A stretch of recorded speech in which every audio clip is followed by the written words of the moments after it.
সেবার উপযোগী করে তোমাদের মনকে প্রস্তুত রেখো আর আত্মসংযোগী হও। যীশু খ্রিস্টের আগমনের সময় যে অনুগ্রহ তোমাদের দেওয়া হবে তার উপর সম্পূর্ণ প্রত্যাশা রাখো।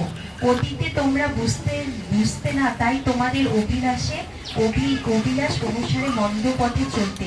এখন তোমরা ঈশ্বরের বাধ্য সন্তান, তাই অতীতে তোমরা যেভাবে চলতে সেভাবে চলো না। যিশু যখন আমাদের জীবনে আসে তখন অনুগ্রহ আমাদের জীবনে নেমে আসে। যিশু যত বেশি আমাদের জীবনে থাকবে তত বেশি আমরা অনুগ্রহ পাবো। যিশু খ্রিস্টের প্রত্যেকটি প্রকাশ অনুগ্রহ প্রদান করে। যিশু খ্রিস্টের প্রকাশের অর্থ হলো খ্রিস্টের চরিত্রের প্রকাশ।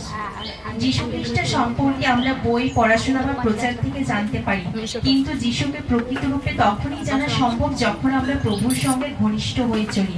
তখন এক বিশেষ অনুগ্রহ আমরা পাই যা তার চরিত্র থেকে আমাদের সামনে প্রকাশিত হয়। অনুগ্রহের সঙ্গে প্রত্যাশা জড়িয়ে আছে।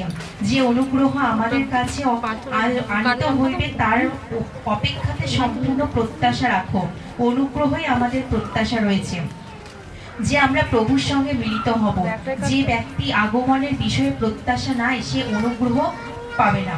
যিশু যখন মধ্যকাশে আসবে তিনি তার সঙ্গে অনুগ্রহ নিয়ে আসবেন। সেই অনুগ্রহ আমাদের জীবনে কি করবে?